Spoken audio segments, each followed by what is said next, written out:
할렐루야. 하나님께 영광 돌립니다. 영상을 접해서 말씀을 사모하고 예배하는 여러분 모두의 주의 은혜와 축복이 함께하기를 기도하고 축원드립니다. 오늘 4월 18일 주일 말씀 묵상입니다. 요나서 4장을 이제 마지막으로 묵상하게 될 텐데요. 문자를 받으신 분들은 11시 예배에 꼭 참여하시고 부득불 참여하지 못하는 분들은 영상을 통해서 말씀을 묵상하고 예배에 참여하시면 되겠습니다. 한번 기도합니다. 하나님, 영광과 감사와 존귀가 하나님께 있습니다. 요나서를 통해서 말씀을 열어주시고 주의 몸된 교회 일꾼들을 세우시니 감사합니다. 우리가 예수님 외에는 구원이 없음에 대한 분명한 믿음 위에 서게 하시고 우리를 성장시키시는 하나님의 놀라운 손길, 목자 되신 주님의 손길에 붙들리고 성령, 우리 안에 역사하는 성령을 쫓아 하나님이 기뻐하시는 이 시대에 요나들로 사역자들로 세워지는 은혜가 있게 하옵소서. 세상은 니느웨와 같습니다. 하나님은 여전히 이 니느웨와 같고 소돔 같고 고모라 같은 성읍들을 사랑하시는 것을 믿습니다. 축복과 복음의 통로가 되어 온 땅으로 다시 한번 회심하게 하고 하나님께 돌아오게 하는 일에 쓰임받는 은혜가 있기를 간절히 원합니다. 말씀하실 하나님을 찬양합니다. 예수님의 이름으로 사모하며 축복하며 기도합니다. 아멘. 요나서 4장 말씀을 읽습니다. 요나가 매우 싫어하고 성내며 여호와께 기도하여 이르되 여호와여, 내가 고국에 있을 때 이러하겠다고 말씀하지 아니하였나이까? 그러므로 내가 빨리 다시로 도망하여 싸우니 주께서는 은혜로우시며 자비로우시며 노하기를 더디하시며 이내가 크시사 뜻을 돌이켜 재앙을 내리지 아니하시는 하나님이신 줄을 내가 알았음이니이다. 여호와여, 원하건대 이제 내 생명을 거두어 가소서. 사는 것보다 죽는 것이 내게 나음이니이다 하니 여호와께서 이르시되 네가 성내는 것이 옳으냐 하시니라. 요나가 성읍에서 나가서 그 성을 동쪽에 앉아 거기서 자기를 위하여 초막을 짓고 그 성읍에 무슨 일이 일어나는가를 보려고 그 그늘 아래 앉았더라. 하나님 여호와께서 박넝쿨을 예배하사 요나를 가리게 하셨으니 이는 그의 머리를 위하여 그늘이 지게 하며 그의 괴로움을 면하게 하려 하심이었더라. 요나가 박넝쿨로 말미암아 크게 기뻐하였더니 하나님이 벌레를 예배하사 이튿날 새벽에 그 박넝쿨을 갉아먹게 하심에 시드니라. 해가 뜰 때 하나님이 뜨거운 동풍을 예비하셨고 해는 요나의 머리에 쪼임에 요나가 혼미하여 스스로 죽기를 구하여 이르되 사는 것보다 죽는 것이 내게 나으니이다 하니라. 하나님이 요나에게 이르시되 네가 이 박넝쿨로 말미암아 성내는 것이 어찌 옳으냐 하시니 그가 대답하되 내가 성내어 죽기까지 할지라도 옳으니이다 하니라. 여호와께서 이르시되 네가 수고도 아니하였고 재배도 아니하였고 하룻밤에 났다가 하룻밤에 말라 버린 이 박넝쿨을 아꼈거든. 하물며 이 큰 성읍 니느웨에는 좌우를 분별하지 못하는 자가 12만여 명이요 가축도 많이 있나니 내가 어찌 아끼지 아니하겠느냐 하시니라. 아멘. 오늘 이 말씀이 우리 모두에게 큰 은혜가 되고 깨달음이 되기를 원합니다. 우리 앞에 다가올 세상은 니느웨와 같을 겁니다. 어느 시대나 사단은 불순종하고 죄를 즐기는 자들 가운데 역사에서 결국은 교회와 하나님과 주의 성도들을 대적하는 일에 쓰임받게 합니다. 우리는 이런 시대 가운데 훈련되어지고 무엇보다 하나님의 손에 연단되어져서 쓰임받는 이 시대의 요나들이 되기를 간절히 사모합니다. 자, 우리가 3장을 지나왔습니다. 중요한 교훈들이 있습니다. 죄를 짓는 죄인들을 교만하게 만듭니다. 교만하게 만들고 완악하게 만들고 강포하게 만듭니다. 이것이 바로 죄입니다. 그래서 이런 자들이 돈이나 권력이나 명예를 가지면 어떻게 됩니까? 교만하게 됩니다. 하나님은 그들을 꺾으시는 겁니다. 그러나 죄가 아니라 은혜가 들어가고 말씀이 들어가면 겸손하고 낮아지게 합니다. 하나님은 이들을 살려내십니다.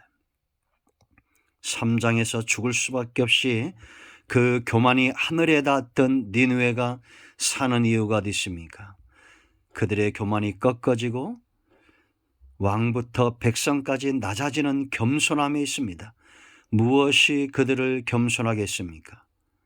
요나를 통한 하나님의 말씀과 은혜의 능력입니다. 지금 저와 여러분이 무엇 아래 있느냐가 중요합니다. 우리는 죄에서 벗어날 수 없는 인생입니다. 그러나 그럼에도 불구하고 우리는 다윗처럼 은혜를 사모하고 교만하고 강포하는 데까지 가는 가인 같고 에서 같고 사울 같은 그런 라인, 그런 후손들이 되면 안 됩니다. 들락의 후손들이 되면 안 됩니다. 똑같이 죄를 짓지만 낮아지고 겸손하고 죄인됨을 알고 하나님의 엎드리는 그런 노아 같고 아브라함 같은 야곱 같고 이삭 같은 이런 삶을 살아야 됩니다. 하나님은 구원을 절대 포기하지 않습니다. 그러므로 요나들을 세우시는 겁니다. 그런가 하면 구원 이후에 삶이 중요하죠. 성장하는 겁니다. 하나님은 니느웨만 회심시키고 그들에게 구원의 기회를 허락하신 것뿐만 아니라 요나도 훈련시키고 성장시키는 것을 우리가 볼 수 있습니다. 우리가 1장부터 4장까지 짧은 장이지만 요나의 모습 속에서 바로 나의 모습이 얼마나 많이 보여지느냐라는 겁니다. 이제 4장에서 하나님께서 요나를 성장시키시는 놀라운 손길을 보게 되는데요. 크게 우리가 세 가지를 생각해야 됩니다. 먼저는 성장한 사람은 어떤 것일까라는 겁니다. 여러분, 우리는 어떤 분들은 구원에 대해서 흔들리는 분들이 있습니다. 왜냐? 그 믿음이 아직 연약하고 성장하지 않았기 때문입니다.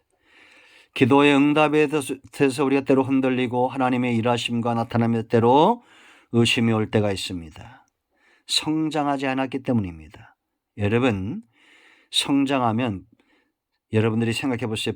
부부가 만나서 아이를 낳습니다. 그 아이들이 태어나면 낯가림이라는 거죠. 처음에는 아빠, 엄마에 대해서 한쪽에 낯가림을 하죠. 그러나 그 아이가 그 슬하에서 부모 슬하에서 1년, 2년, 3년, 4년 가면 어떻게 됩니까? 지혜가 자라고 육체가 자라죠. 가장 성장한 특징은 뭐냐? 자기 부모에 대한 확신입니다. 내 부모가 어떤 존재란 것을 분명히 알고 그 삶도 그대로 따라가게 되어 있습니다. 우리가 신앙 안에서 성장하면 이제는 나의 구원의 주와 나를 온전케 하시고 나를 믿음에 세우시고 내게 일용할 양식을 주시고 나를 책임져 주시고 보호하시고 양육하시고 천국까지 나를 이끌어 가시고 나의 안고 일어섬을 하시며 나의 삶의 모든 것들을 주관하시는 분은 나의 하나님, 나의 아버지 여호와. 이 관계 의심이 없이 확신해야 됩니다. 그리고 그 하나님이 어떤 분인가를 알아야 됩니다. 바로 긍휼, 사랑이 넘치는 분이십니다. 10절, 11절에 하나님의 사랑이 그대로 드러나고 있죠. 하나님은 요나를 위해서 성내고 하나님을 거역하는 요나를 위해서도 하나님의 사랑과 긍휼을 베풀어 주시는 분입니다. 그런가 하면 니느웨 같은 성읍 좌우를 분별하지 못하는 어린아이가 될 수도 있고 완악한 자들, 하나님의 뜻을 알지 못하고 죄악에 빠져있는 자들일 수도 있죠. 12만 명이 되고 또 가축도 많다. 가축까지도 사랑하시는 분입니다. 사랑은 유전입니다. 닮게 돼 있습니다. 사랑하지 않는 자는 하나님을 알지 못한다. 왜냐? 하나님은 사랑이라고 요한 1서 4장에 분명히 7절 8절 이하의 말씀에 분명히 말씀하고 있습니다. 그러므로 여러분들이 성장했다는 것은 이제는 분명히 지각으로 영적인 지식으로 알아야 됩니다. 하나님 외에는 나를 구원시키시는 분, 예수님 외에는 구원해 주었고 나의 목자가 없고 나를 성장시키는 분이 없다는 이 관계가 분명해져야 됩니다. 세월이 주는 축복입니다. 은혜 아래 있을 때.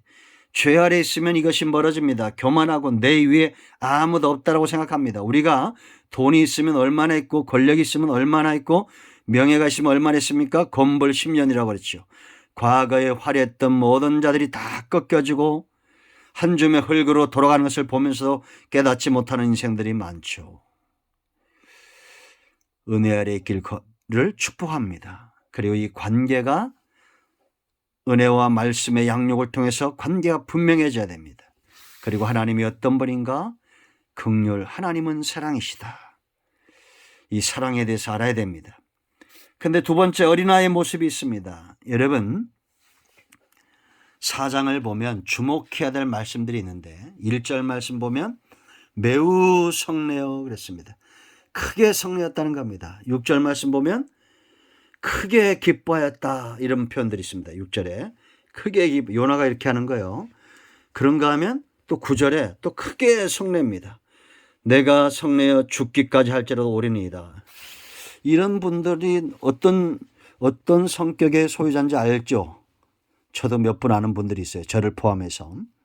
크게 기뻐하고 크게 성나고 크게 다투다가 또 내리면 또 막 성경의 모든 은혜와 지식을 다 아는 것처럼 그렇게 또 기뻐하는 사람들. 요나들입니다. 요나가 이렇다는 겁니다. 그런데 이런 요나를 하나님이 버리지 않았다는 게 중요해요. 크게 기뻐하고 크게 분노하고 감정대로 행하는 자들입니다. 그리고 이들의 특징은 뭐냐면 자기를 위하여 초막을 짓는 능력의 한계. 요나가 할 수 있는 것은 5절 말씀 보면 자기를 위하여 초막을 짓는 것 외에는 없어요. 그리고 부담이 되거나 하면 쉽게 포기해버립니다. 1장에서 니느웨로 가라니까 그것이 감당하지 못하니까 자기 스스로 힘, 하나님의 능력을 의지할 수 있는 그런 성장한 모습이었기 때문에 쉽게 도망가 버리죠. 니느웨에서도 또 4장에서 또 도망가는 겁니다. 성 밖으로 나가버렸어요. 5절 말씀 보면 4절 말씀 보면 내가 성내는 것이 옳으냐 했더니 요나가 성에서 나가 그랬습니다. 하나님께서 너 성내는 거 옳지 않다 그랬더니 툭 치고 나가버린 거예요. 그런 요나에게 하나님이 이제 어떻게 다가오십니까? 이런 어린아이의 모습이 누구에게나 있습니다. 수고하지 않는 것들을 탐하는 것이 바로 어린아이고 자기를 위하여 기껏 질 수 있는 것이 초막, 한계죠. 여러분 우리가 이 땅에서 삼성이나 세계적인 부자라도 다 그건 초막입니다. 한순간 사라져 그것이 자기 것들입니까? 죽으면 다 남의 것 되잖아요. 그런데 사람은 오늘 있다가 내일 없어질 것들에 목숨을 겁니다. 그죠? 그게 인간입니다. 그리고 10절에 말한 대로 수고하지 않는 것들을 아까워합니다. 내가 수고하지 않고 내가 땀 흘리지 않은 것들을 탐하고 불로소득. 요즘 좀 이런 사행성인 것들이 많이 나타나고 있죠. 조심해야 됩니다.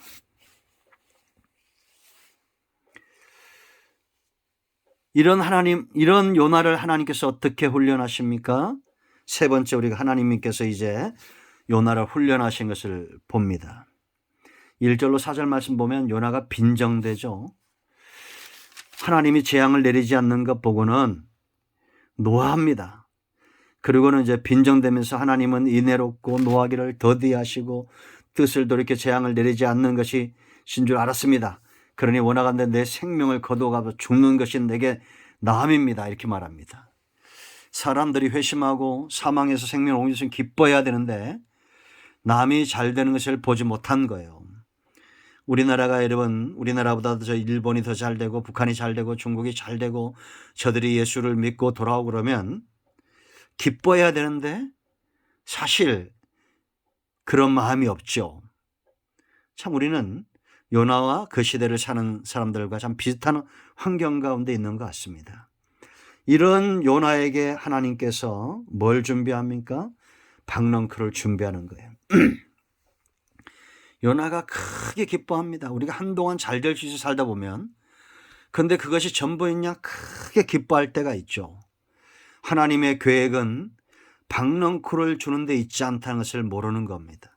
요나를 세우고 니느웨 성에서 나가는 것이 아니라 그 성읍 사람들을 이게 다시 들어가서 말씀으로 세우는, 이제 전설에 보면 그런 얘기도 있어요. 요나가 다시 들어가서 그들을 말씀으로 세웠다라는 겁니다. 그것이 당연하죠. 바울이 그를 내친 성읍으로 다시 들어가는 것처럼 예수님께서 수가성에서 그 성읍 사람들을 변화시키는 것처럼 거부하는 자들에게 다시 복음을 전하고 십자가에서 자기 몸까지 주시는 것처럼 그 요나는 박넝쿨 때문에 크게 기뻐합니다. 그런데 하나님께서 벌레를 또 준비하죠. 갉아먹습니다. 해가 뜨니까 또 동풍을 준비합니다. 참 요나 같은 인생은 바람 부는 날을 참 바람 잘 날 없는 사람이에요. 바다에서 태풍이 불고 또 나왔더니 뜨거운 동풍이 불고 간증은 참 많을 겁니다. 그죠? 그러나 이런 인생은 옳다고 볼 수는 없습니다. 그러니까 요나가 이제 혼미해서 죽을 만큼 되니까 하나님께 기도하는 거예요. 왜 이때가 돼서 기도하는지 모르겠어요. 진작에 하나님 이 백성을 살려주시니 감사합니다. 하나님의 영광이 나타나니 신이 감사하고 구원의 역사가 나타나니 감사합니다. 내가 이제 저들에게 가서 하나님의 말씀과 그 뜻 가운데 저들을 세우고 있습니다. 이러면 얼마나 좋아요. 그런데 이제 죽을 만큼 고통스러우니까 기도하는 것도 스스로 죽기를 구했다는 거예요. 8절에 하나님 차라리 죽는 게 낫겠습니다. 사는 것보다 죽는 것이 내게 나으니다 이렇게 말합니다. 그래서 하나님이 찾아오시는 거예요.